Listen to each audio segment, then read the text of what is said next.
ആദരണീയനായ അഭിവന്യ തിരുമേനി,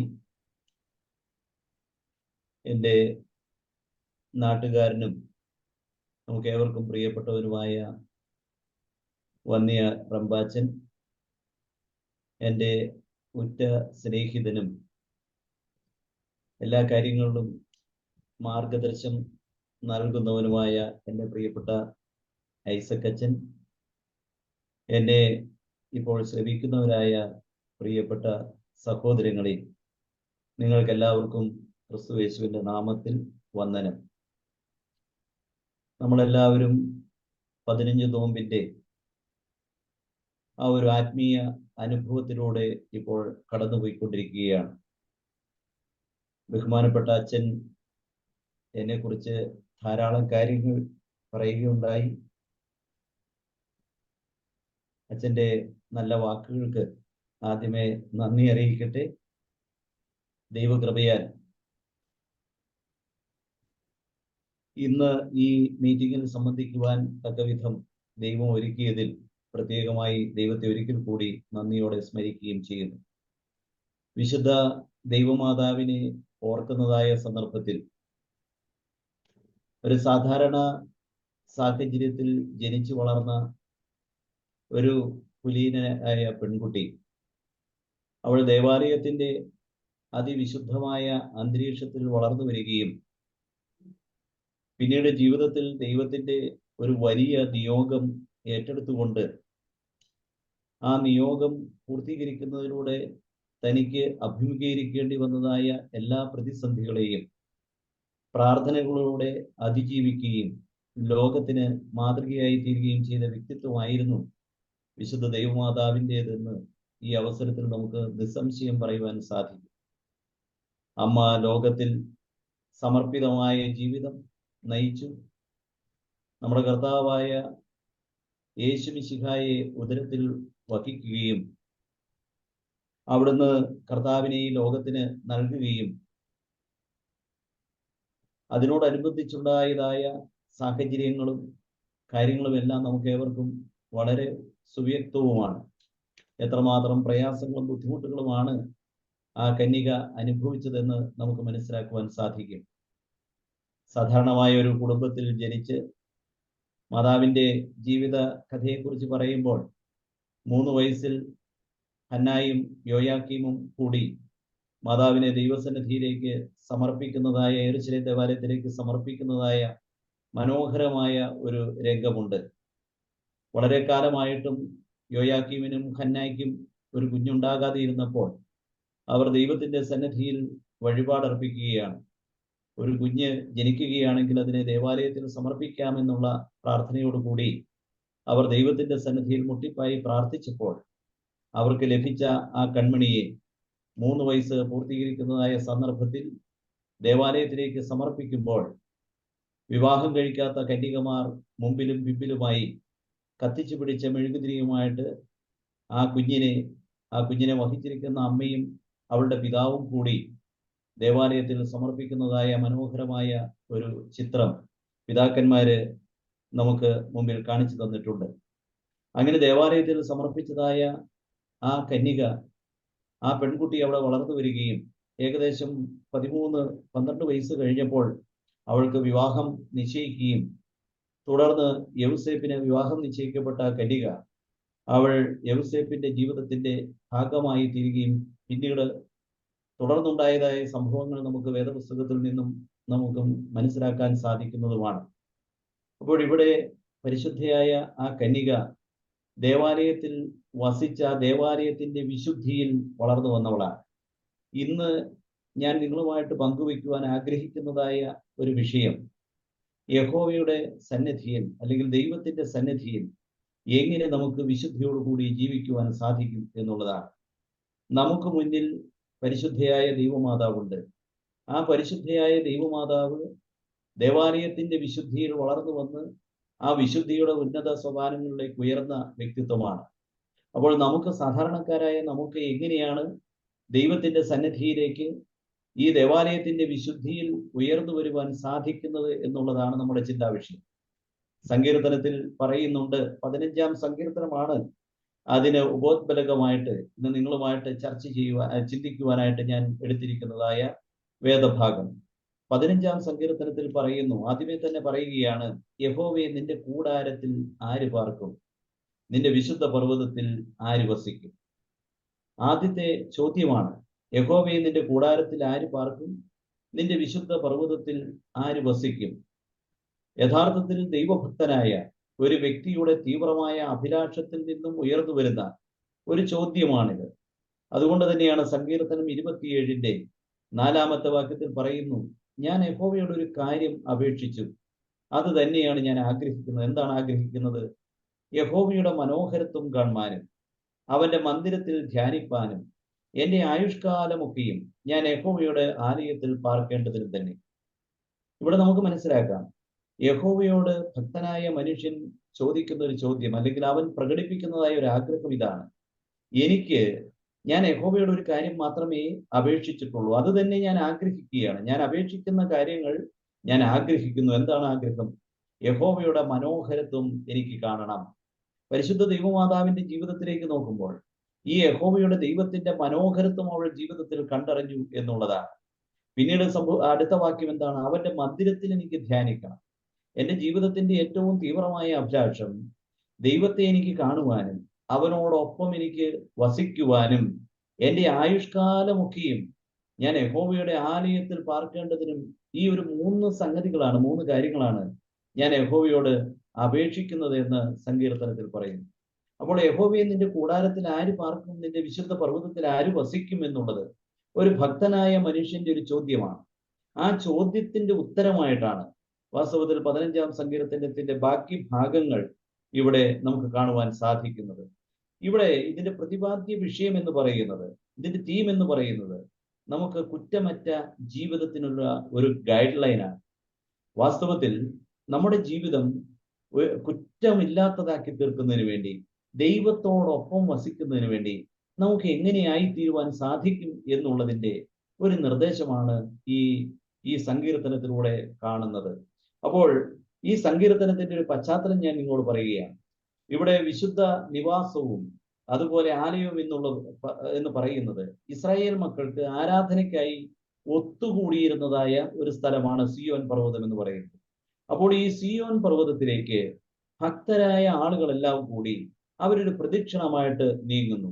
അപ്പോൾ പ്രദക്ഷിണമായിട്ട് നീങ്ങുന്ന തീർത്ഥാടകര് ദേവാലയത്തിന്റെ കവാടത്തിൽ അല്ലെങ്കിൽ ആ പർവ്വതത്തിന്റെ അടിവാരത്തിൽ വന്നു നിന്ന് ചോദിക്കുകയാണ്.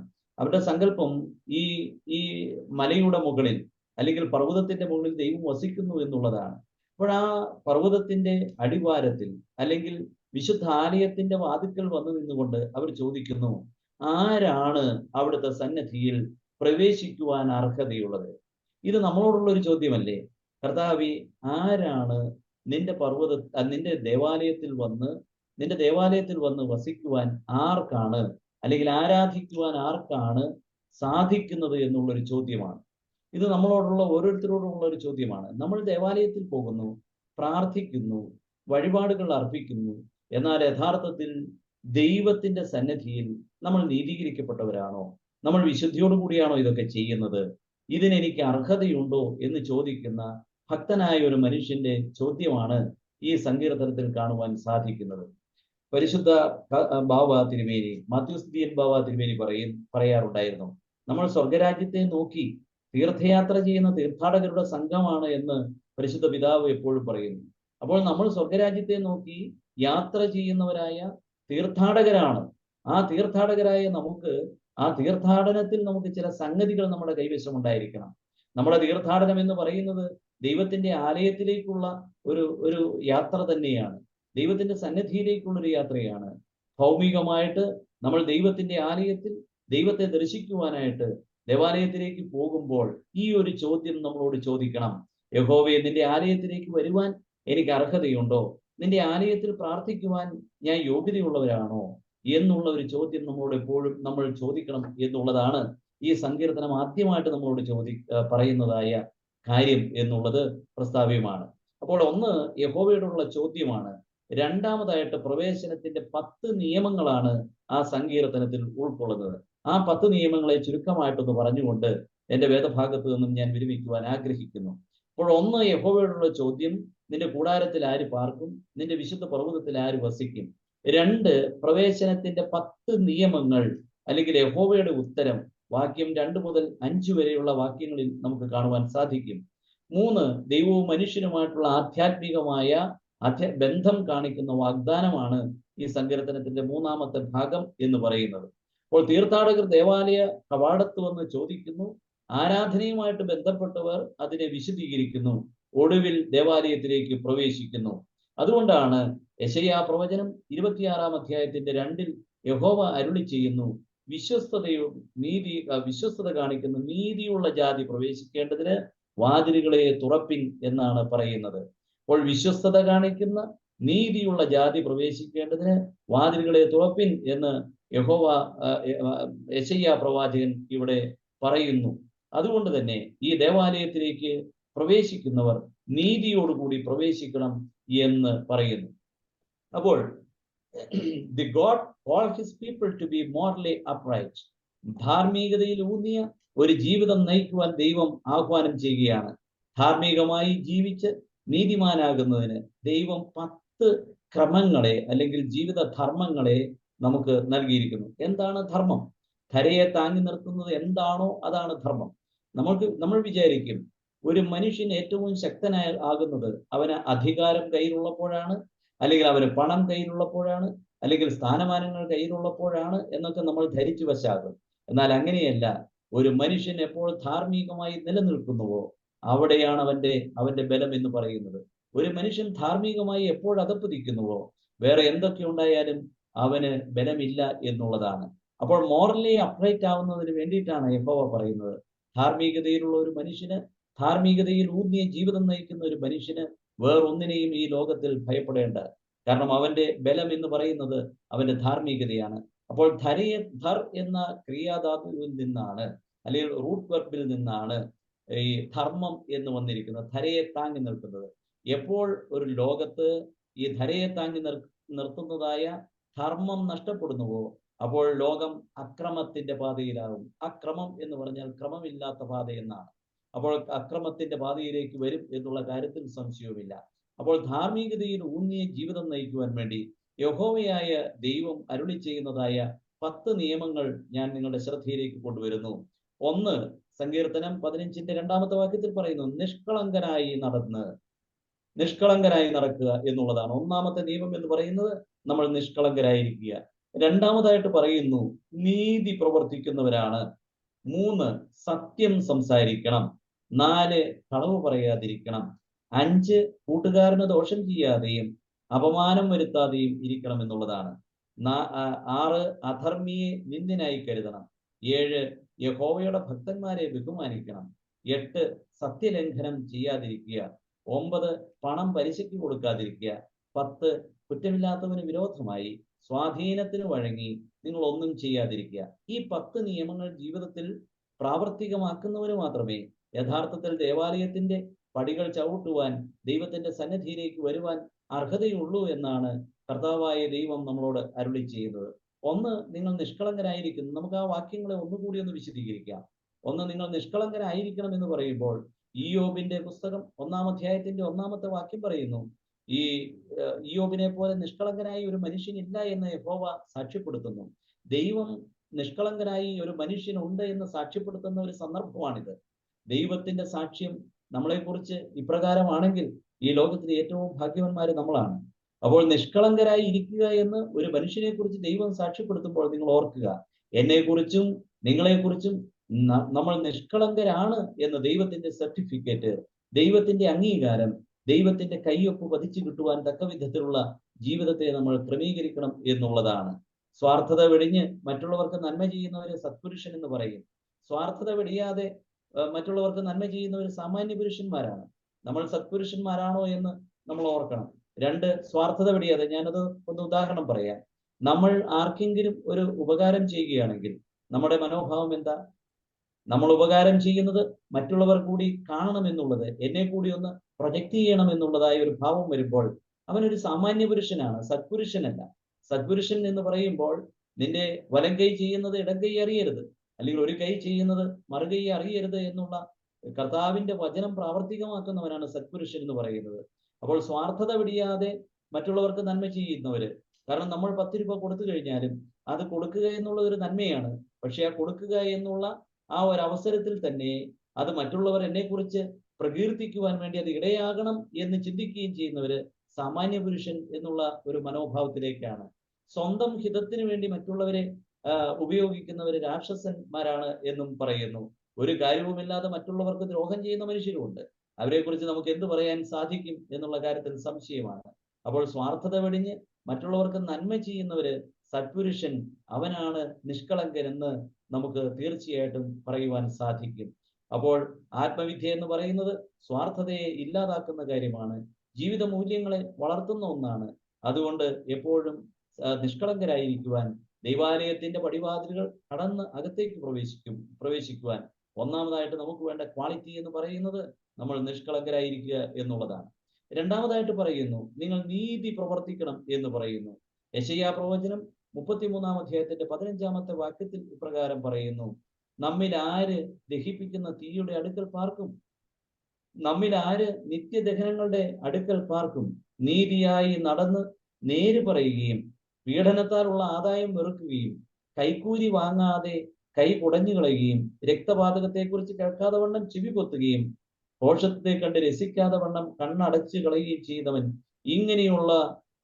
ഇങ്ങനെയുള്ളവൻ ഉയരത്തിൽ വസിക്കും എന്ന് യെശയ്യാ പ്രവചനത്തിലൂടെ കർത്താവ് അരുളി ചെയ്യുന്നു. അതുകൊണ്ട് മീഖാ പ്രവചനം 6:8 പറയുന്നു, മനുഷ്യ നല്ലതെന്തെന്ന് അവൻ നിനക്ക് കാണിച്ചു തന്നിരിക്കുന്നു, ന്യായം പ്രവർത്തിപ്പാനും ദയാതൽപരനായിരിക്കാനും നിന്റെ ദൈവത്തിന്റെ സന്നിധിയിൽ താഴ്മയോടെ നടപ്പാനുമല്ലാതെ എന്താകുന്നു യഹോവ നിന്നോട് ചോദിക്കുന്നത്? അതുകൊണ്ട് നീതി പ്രവർത്തിക്കുന്നതായ ഒരു മനുഷ്യനായി മാറണം എന്നുള്ളതാണ്. നീതി പ്രവർത്തിക്കാത്തവർക്ക് ദൈവത്തിന്റെ ആലയത്തിലേക്ക് പ്രവേശിക്കുവാൻ സാധിക്കുകയില്ല എന്നുള്ള കാര്യം പ്രത്യേകമായിട്ടും അറിയിക്കുന്നു. മൂന്നാമതായിട്ട് പറയുന്നു, സത്യം സംസാരിക്കണമെന്നാണ് മൂന്നാമതായിട്ട് നമുക്ക് കാണുവാൻ സാധിക്കുന്നത്. എന്താണ് സത്യം? വാക്കുകൾ വളരെ ശക്തമാണ്. നാവുകളാണ് വാക്കുകൾ ഉരിയാടാൻ നമ്മളെ സഹായിക്കുന്നത്. ആയതിനാൽ സംസാരിക്കുന്ന ഒരു വ്യക്തിയെ നമ്മൾ വീക്ഷിച്ചാൽ അറിയാം അവന്റെ സ്വഭാവവും അവന്റെ സംസ്കാരവും ഒക്കെ.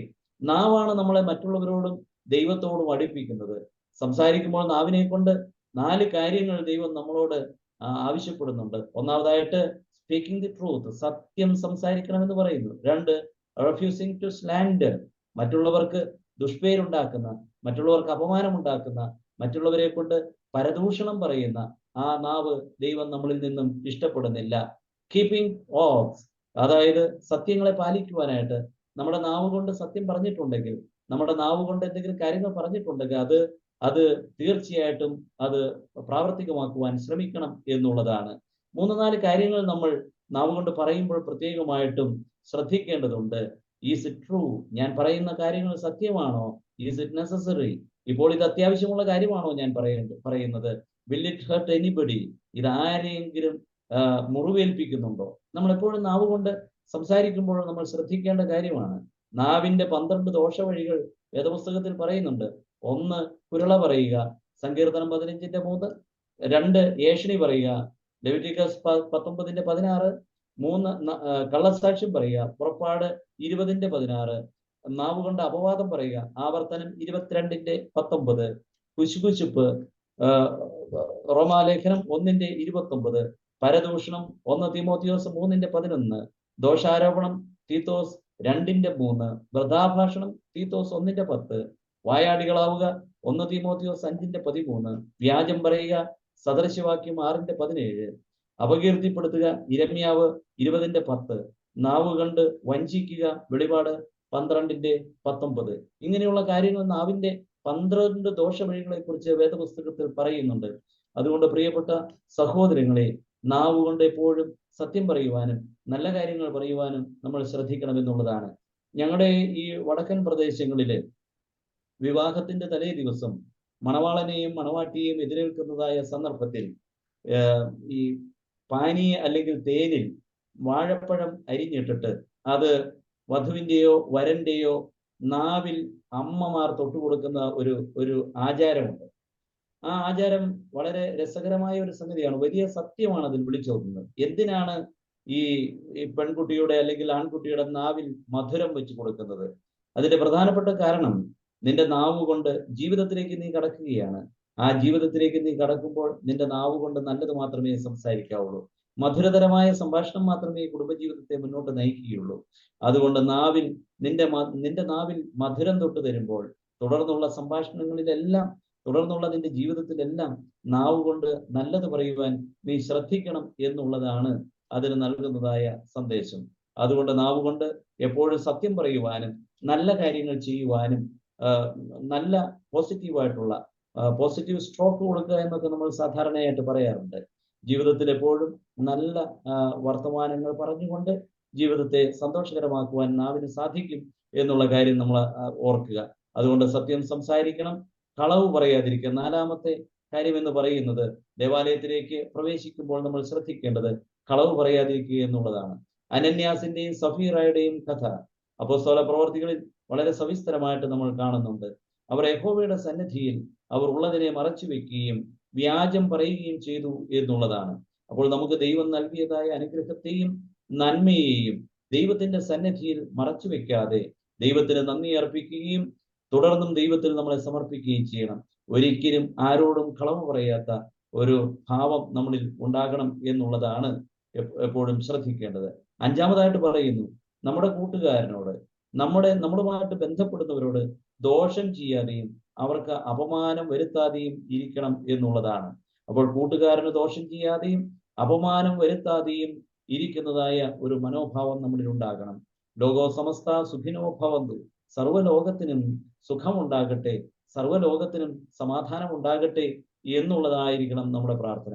നമ്മളുമായിട്ട് ബന്ധപ്പെടുന്നവര്, നമ്മളുമായിട്ട് കൂട്ടുകൂടുന്നവരോട് ഒരിക്കലും അവർക്ക് അഹിതമായ രീതിയിൽ ഒന്നും ചെയ്യാതെയും ഒന്ന് പറയാതെയും ഇരിക്കണം എന്നുള്ളതാണ് പ്രത്യേകമായിട്ടും നമ്മൾ ഓർക്കേണ്ടത്. വിശുദ്ധ സുവിശേഷത്തിൽ പറയുന്നുണ്ട്, കൂട്ടുകാരന് വേണ്ടി ജീവനെ കൊടുക്കുന്നതിൽ വലിയ ഒരു സ്നേഹമില്ല എന്ന് പറയുന്നുണ്ട്. അതുകൊണ്ട് ഒരിക്കലും നമ്മളുമായിട്ട് ബന്ധപ്പെടുന്ന നമ്മുടെ പ്രിയപ്പെട്ടവർക്കോ ആരെങ്കിലും ആയിക്കൊള്ളട്ടെ, അവർക്കൊരിക്കലും ദോഷം ചെയ്യാത്ത, അപമാനം വരുത്താത്ത ഒരു മനോഭാവം നമ്മളിൽ ഉണ്ടാകണം എന്നുള്ളതാണ്. ആറാമതായിട്ട് പറയുന്നു, ദേവാലയത്തിലേക്ക് പ്രവേശിക്കുന്നവൻ ഒരിക്കലും അധർമ്മിയായിരിക്കരുത് എന്ന് പറയുന്നുണ്ട്. അപ്പോൾ അധർമ്മിയെ എപ്പോഴും നിന്ദിനായിട്ട് കരുതണം എന്നുള്ളതാണ് ഭാരതീയ പാരമ്പര്യങ്ങളും നമ്മളെ പഠിപ്പിക്കുന്നത്. ദുർജനങ്ങളെ വർജിക്കണം. അതുകൊണ്ട് തന്നെയാണ് നമ്മളെപ്പോഴും പഴയ പാട്ടുകളിലൊക്കെ സ്കൂളുകളിൽ ദുഷ്ടസംസർഗം വരാതെയായിടണം, ശിഷ്ടരായവർ തോഴരായിടണം എന്നുള്ള പാട്ടുകളൊക്കെ നമ്മൾ പാടിക്കൊണ്ടിരുന്ന പ്രാർത്ഥനയാണത്. അതുകൊണ്ട് അധർമ്മിയെ നിന്ദനായിട്ട് കരുതുകയും ദുർജനങ്ങളെ നമ്മൾ വർജിക്കുകയും ചെയ്യണം എന്നുള്ളതാണ്. സത്സംഗം എന്ന് പറയുന്നത് കൊണ്ടാണ് മുല്ലപ്പൂമ്പൊടി ഏറ്റുകിടക്കും കല്ലിനും ഉണ്ടാകും സൗരഭ്യം എന്ന് പറയുന്നത്. നമ്മൾ ആരോടാണോ ബന്ധപ്പെടുന്നത്, ആ ബന്ധപ്പെടുന്ന വ്യക്തികളുടെ സ്വഭാവ സവിശേഷതകൾ നമ്മളെയും സ്വാധീനിക്കും എന്നുള്ളത് കൊണ്ട് ദുഷ്ടന്മാരെ അകറ്റി നിർത്തണം എന്നുള്ളതാണ്. ഇനി ആരാണ് ഈ ദുഷ്ടജനം അല്ലെങ്കിൽ അധർമ്മി എന്ന് പറയുന്നത് ആരാണ്? അത് ഒരു ശ്ലോകത്തിൽ ഇപ്രകാരം കാണുന്നുണ്ട്, അകാരണത്വം അകാരണ വിഗ്രഹം പരധനെ പരയോഷിതീച്ച സ്പൃഹം സുജന ബന്ധുജനേഷ്വ സഹിഷ്ണുത പ്രകൃതി സിദ്ധമിതം ഹിതുരാത്മാനം എന്നാണ്. അതായത് അകരണത്വം അകാരണ വിഗ്രഹം. അകരണത്വം എന്ന് പറഞ്ഞാൽ ദയയില്ലാതെ മറ്റുള്ളവരോട് പെരുമാറുക. സ്വന്തം ആളുകളായാലും അന്യരായാലും ചില ആളുകൾ ക്രൂരമായി പെരുമാറാറുണ്ട്, വാക്കുകൾ കൊണ്ട് മുറിവേൽപ്പിക്കാറുണ്ട്. മറ്റുള്ളവരുടെ വേദനയും മറ്റുള്ളവരുടെ നൊമ്പരങ്ങളും ഒക്കെ കാണുമ്പോൾ നമുക്ക് രസം ഉണ്ടാകുന്ന ആളുകളുണ്ട്, ഹിംസാവാസനയുള്ളവരാണിത്. അപ്പോൾ അകരണത്വം എന്ന് പറഞ്ഞാൽ ദയയില്ലാതെ പെരുമാറുന്നതായ ആളുകളോട് നമ്മൾ എപ്പോഴും അകന്നു നിൽക്കണം. നമ്മുടെ ജീവിതത്തിൽ ദയാലുവായ ഭാവം ഉണ്ടാകണം എന്നുള്ളതാണ് പറയുന്നത്. 2, അകാരണ വിഗ്രഹം എന്ന് പറഞ്ഞാൽ കാരണമില്ലാതെ വഴക്കടിക്കുന്ന ആളുകളുണ്ട്. കാരണമില്ലാതെ വഴക്കടിക്കുന്ന ആളുകൾ, കുഞ്ചൻ നമ്പ്യാരുടെ ഭാഷയിൽ പറയും, കണ്ട ജനത്തോട് ചുണ്ടിയെടുക്കും, 2ാം വാക്കിന് കയറിയടിക്കും എന്ന് നമ്പ്യാര് പാടിയിട്ടുണ്ട്. അപ്പോൾ ഒരു കാരണവുമില്ലാതെ വഴക്കടിക്കുന്നതായ ആളുകളുണ്ട്.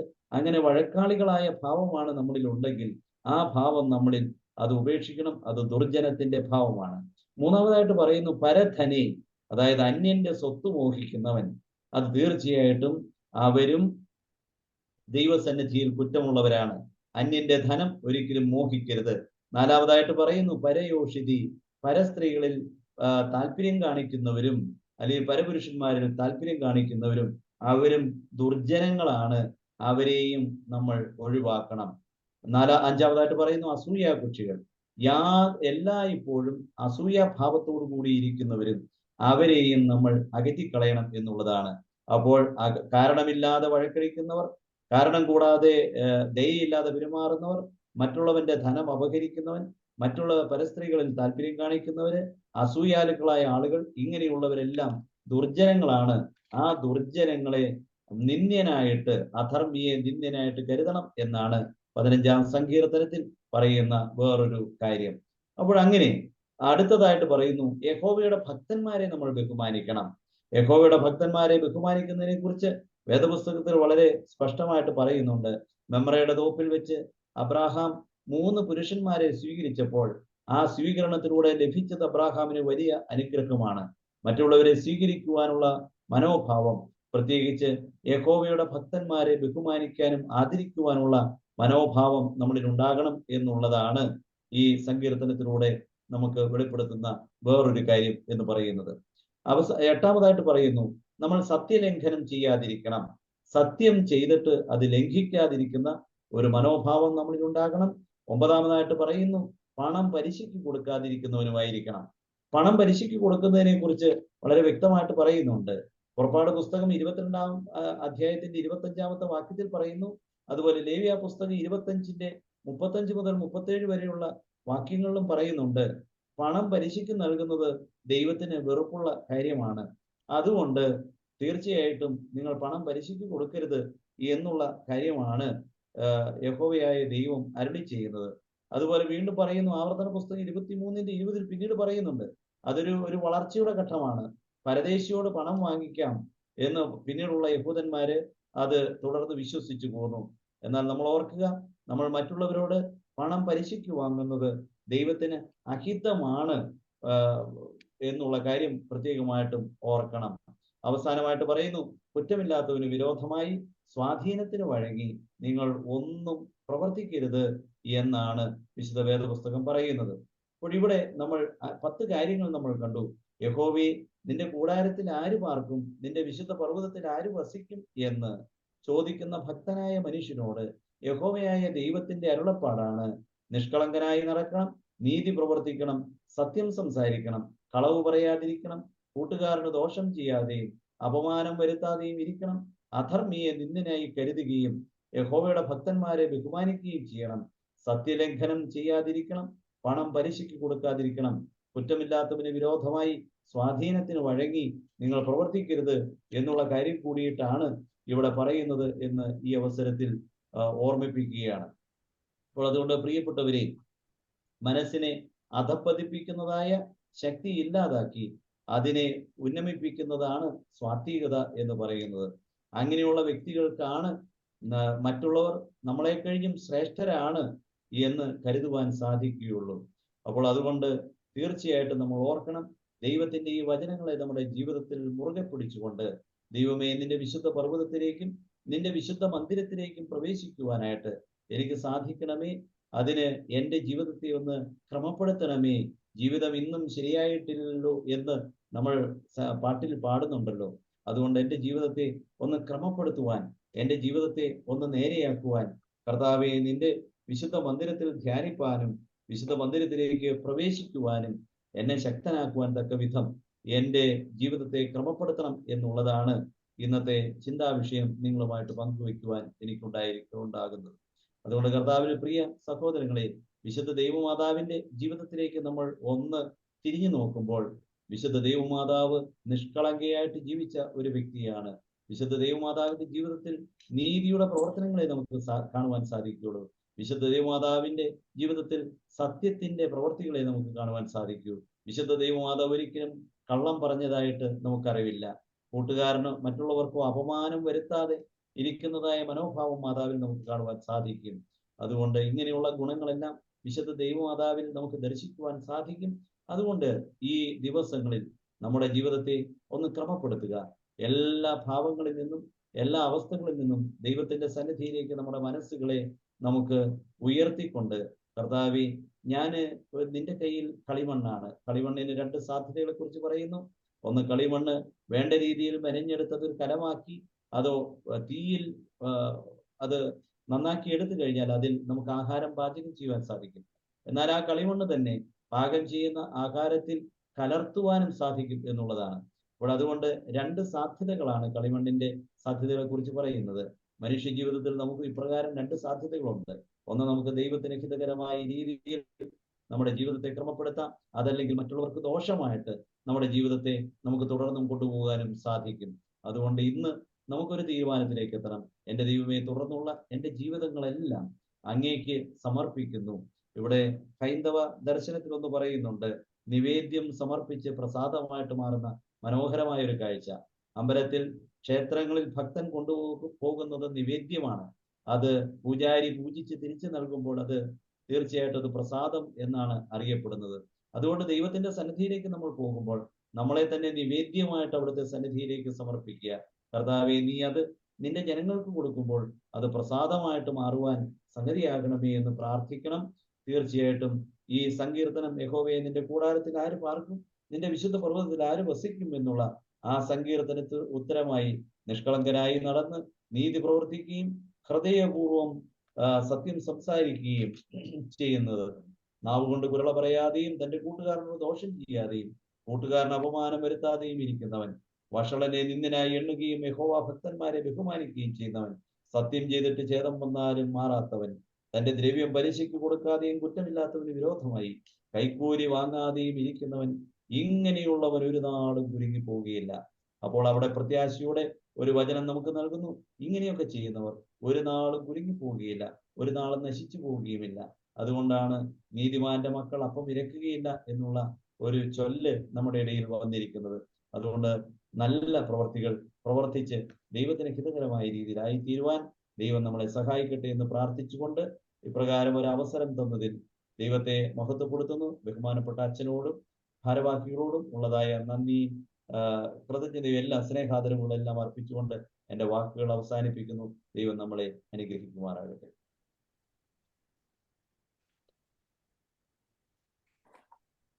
ദൈവതിരുനാമം മഹത്വപ്പെടട്ടെ. പ്രിയപ്പെട്ട ബാബു വർഗീസ് അച്ഛനിലൂടെ അതിശക്തമായ ഒരു വേദഭാഗത്തിന്റെ പരിചയപ്പെടുത്തൽ നമുക്ക് ഏവർക്കും ഹൃദ്യമായി ലഭിച്ചു. സങ്കീർത്തനം നമ്മൾ പലപ്പോഴും വായിക്കുന്ന ഒരു വേദഭാഗമാണ്. വിശുദ്ധ വേദപുസ്തകത്തിലെ മധ്യഭാഗത്താണ് അത് കിടക്കുന്നത്. വായിച്ചാൽ പെട്ടെന്ന് തീരുമെന്നുള്ളതുകൊണ്ടും അത് വായിച്ചാൽ ഹൃദ്യമായതുകൊണ്ടും മറ്റൊരാളുടെ പരിചയപ്പെടുത്തലിനോടൊപ്പം നമുക്കത് മനസ്സിലാക്കാൻ വളരെ എളുപ്പമാണെന്നുള്ള കാരണത്താൽ നമ്മളൊക്കെ ഏറെ ഇഷ്ടപ്പെടുന്ന വേദഭാഗമാണ് സങ്കീർത്തനം. അതിൽ 15-ാം സങ്കീർത്തനം ദാവീദ് രചിച്ചതായിട്ടാണ് അതിൻ്റെ തലക്കെട്ട്. ആ വേദഭാഗത്തെ കൃത്യമായി വിവരിച്ചുകൊണ്ട് ഒരു വിശ്വാസിയുടെ, ഒരു ക്രിസ്തുവിനെ അനുകരിക്കുന്നവന്റെ ജീവിതത്തിൽ അവന്റെ ജീവിതം എപ്രകാരം വിശുദ്ധീകരിക്കപ്പെടണം, അല്ലെങ്കിൽ ഒരു വിശുദ്ധ ജീവിതം എപ്രകാരം നയിക്കപ്പെടണം, ഈ വിഷയമാണ് നമ്മളെ വളരെ ഭംഗിയായിട്ട് പ്രിയപ്പെട്ട ബാബു അച്ഛൻ പഠിപ്പിക്കുവാനും ഒരു ധ്യാനത്തിലൂടെ നമ്മളെ പങ്കെടുപ്പിച്ചത്. 10 കാര്യങ്ങൾ അതിനകത്ത് അച്ഛൻ ഓരോന്നും ഉദാഹരണ സഹിതം ധാരാളം ഉപകാര്യങ്ങൾ പറഞ്ഞ് അച്ഛൻ വിശദീകരിച്ചു. ഏറ്റവും ഒടുവിൽ there is a promise given by God. Those who do these things shall never be moved. That is the given promise by Almighty God for all the disciples or all the faithful. ഈ ഒരു ഉറപ്പ് തരിക എന്ന് പറഞ്ഞാൽ കുലുങ്ങിപ്പോകയില്ല എന്ന വാക്കിന്, ഞാൻ ഈ വാക്യത്തെക്കുറിച്ചും വാക്കിനെ കുറിച്ചും ചിന്തിച്ചപ്പോൾ അവന്റെ ജീവിതത്തിൽ കുലുക്കം ഉണ്ടാകുകയില്ല എന്നുള്ള ഒരു വാക്കർത്ഥത്തെക്കാൾ ഉപരിയായി അവന്റെ ജീവിതത്തിൽ സന്തോഷം വരുമ്പോഴും സങ്കടം വരുമ്പോഴും ദൈവത്തെ ദൃഢമായി ജീവിതത്തിൽ ക്രമപ്പെടുത്തിക്കൊണ്ട് അവന് മുന്നോട്ട് പോകാനുള്ള ഒരു സാധ്യതയാണ് ദൈവം നൽകുന്നത്. കാര്യം ക്രിസ്തീയ ജീവിതം, ഈ ലോകത്ത് ജീവിക്കണമെങ്കിൽ നമ്മൾ എപ്പോഴും പ്രാർത്ഥിക്കുന്നത് സൗഭാഗ്യത്തിന് വേണ്ടിയാണ്. എങ്കിൽ സൗഭാഗ്യം മാത്രമല്ല നമ്മുടെ മുമ്പിലുള്ളത്. പ്രതിസന്ധികളും വെല്ലുവിളികളും നിയന്ത്രണങ്ങളും ഒക്കെ പലപ്പോഴും നമ്മൾ പ്രതീക്ഷിച്ചും പ്രതീക്ഷിക്കാതെയും കടന്നു വരുമ്പോൾ അതിനെ അതിജീവിക്കുവാനുള്ള ദൈവകൃപ ലഭിപ്പാൻ നമ്മൾ എങ്ങനെ ആയിരിക്കണം, നമ്മുടെ ജീവിതം എപ്രകാരം ക്രമപ്പെടുത്തണം, ഈ ചിന്തയാണ് പങ്കുവച്ചത്. ഇത് 15-20 മിനിറ്റ് കൊണ്ട് അച്ഛൻ പറഞ്ഞുവെങ്കിലും ഏറെ നാൾ, ഏറെ ദിവസങ്ങൾ ചിന്തിക്കേണ്ടത്. ഇതിനകത്ത് ഓരോ വിഷയവും അച്ഛനെ പോലെ ഒരാൾക്ക് ധാരാളം ഉദാഹരണങ്ങൾ കൃത്യമായി പറഞ്ഞു തരാൻ തക്കോണമുള്ള ഒരു വലിയ വിശാലമായ വിഷയമാണ്. എങ്കിലും ചുരുങ്ങിയ സമയം കൊണ്ട് നമ്മളെ അത് കേൾപ്പിച്ചു. ഈ നോമ്പ് കാലത്ത് അത് പ്രയോജനപ്പെടും. ഒപ്പം നമ്മുടെ ജീവിതത്തിന്റെ മുന്നോട്ടുള്ള പ്രയാണത്തിലും അത് അനുഗ്രഹീതമാകുമെന്ന് ഞാൻ ചിന്തിക്കുകയാണ്. പ്രിയപ്പെട്ട അച്ഛൻ തിരക്കിനിടയിൽ, പ്രത്യേകിച്ച് രാവിലെയും പകലും വൈകിട്ടും ഒക്കെ അച്ഛൻ പല കാര്യങ്ങളിൽ വ്യാപൃതനാണ്. എങ്കിലും നമുക്ക് വേണ്ടി ഇന്നത്തെ അച്ഛന്റെ സന്ധ്യ കഴിഞ്ഞുള്ള സമയം നമുക്ക് വേണ്ടി ചെലവഴിച്ചു. നമ്മളെ ഈ വിഷയങ്ങൾ ഗൗരവമായി പഠിപ്പിച്ചു. ഒരു ക്രൈസ്തവ ജീവിതം നയിക്കുന്നവൻ വിശുദ്ധനായി തന്നെ ജീവിക്കണം. ആ വിശുദ്ധിയിലാണ് ദൈവം വസിക്കുന്നത്. പലപ്പോഴും കുമ്പസാരിക്കുവാനൊക്കെ കടന്നു വരുന്നവരോട് ഏറ്റവും ഒടുവിൽ അവരുടെ ജീവിതം അല്പം കൂടി വിശുദ്ധമാകുവാൻ ഞാൻ പലപ്പോഴും സങ്കീർത്തനം ചൊല്ലണമെന്ന് ആവശ്യപ്പെടാറുണ്ട്. ചിലരോടെങ്കിലും പിന്നീട് കാണുമ്പോൾ ചോദിക്കും, സങ്കീർത്തനം വായിച്ചിരുന്നു? അല്ല, ഞാൻ ഇപ്പോഴത് ഓർത്തത്, വീണ്ടും ഇന്ന് വായിക്കാം. ചിലർ പറയും, ഞാനത് വായിച്ചായിരുന്നു, വായിച്ചപ്പോൾ ഞാൻ പറയും, അച്ഛന് വേണ്ടി അത് വായിക്കരുത്, ആർക്കും വേണ്ടി വായിക്കരുത്. സ്വയമായി, സ്വന്തമായി സമയമുള്ളപ്പോൾ ഓരോ വാക്യങ്ങളും നിർത്തി ധ്യാനിച്ച് വായിക്കാനായിട്ട് ശ്രദ്ധിക്കണം. അങ്ങനെ വായിച്ചിട്ടുള്ളവർ വന്ന് പറയാറുണ്ട്, പക്ഷെ അത് ഒരു കുമ്പസാര ശേഷം എന്നെ പരിപൂർണമായിട്ട് മാറ്റിമറിക്കുവാൻ തക്കവണ്ണമുള്ള ഉപദേശങ്ങൾ അതിനകത്ത് ദാവീദ് ക്രമപ്പെടുത്തിയിട്ടുണ്ട്. അതിന്റെ വിശദീകരണമാണ് നമ്മൾ ഇന്ന് കേട്ടത്. ദൈവം എല്ലാവരെയും നന്മയിലൂടെ സഞ്ചരിക്കുവാനുള്ള അവസരം നൽകട്ടെ. ഒടുവിൽ ഓർമ്മപ്പെടുത്തിയതുപോലെ ഇങ്ങനെ ചെയ്യുന്നവൻ ഒരു നാളും കുലുങ്ങാത്ത, ദൈവത്തിൽ ദൃഢമായി വിശ്വസിക്കുന്ന ഒരു മനുഷ്യനായി തീരുവാനുള്ള സാധ്യത ഉണ്ടാകട്ടെ എന്ന് പ്രാർത്ഥിച്ചുകൊണ്ട് അച്ഛനോടുള്ള നിസ്സീമമായ സ്നേഹം പ്രകടിപ്പിച്ചുകൊണ്ട് ഞാൻ എൻ്റെ വാക്ക് പരിപൂർണമാക്കും.